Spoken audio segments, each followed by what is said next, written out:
মসজিদে আকসা এটা এমন একটি মসজিদ যেই মসজিদে আমার নবী মেরাজে যাওয়ার সময় নামাজ পড়েছেন। এই মসজিদ সেই মসজিদ যেই মসজিদের পাথরগুলো একদম সমুদ্রের তলদেশ থেকে জিনদের মাধ্যমে উঠানো হয়েছে। প্রত্যেকটা পাথরে সূরা ইয়াসিন লেখা ছিল।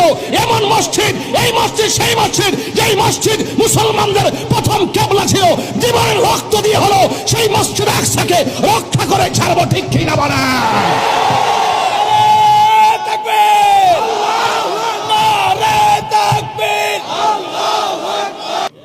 এবার মিল্লামিশা চলেন, সবাই মিল্লামিশা লন, আমরা ফিলিস্তিন যাই।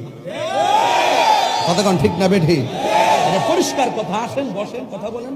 আসেন, আমরা কি ধারণ করি বুঝা যান।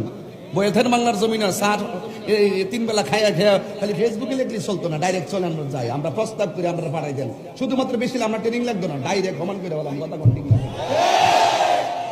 আয়েন মুসলমানদের অবস্থা বলেন। আমরা ঠেলাঠেলির কারণে কিন্তু এই সুযোগটা হয়েছে। আজকে ইহুদির পিছনে ইহুদিরকে সহযোগিতা করছে, কাফের পাশে কাফের দাঁড়ায় গেছে, আর আমরা মুসলমানের পক্ষে দাঁড়াইতে পারতেছি না। এর চাইতে বড় লজ্জাকর কিছু হতে পারে না, ঠিক কিনা বলেন? মানববন্ধন করলে হবে না। আমাদের মাননীয় প্রধানমন্ত্রী বলছে আমরা ফিলিস্তিনের পাশে আছি।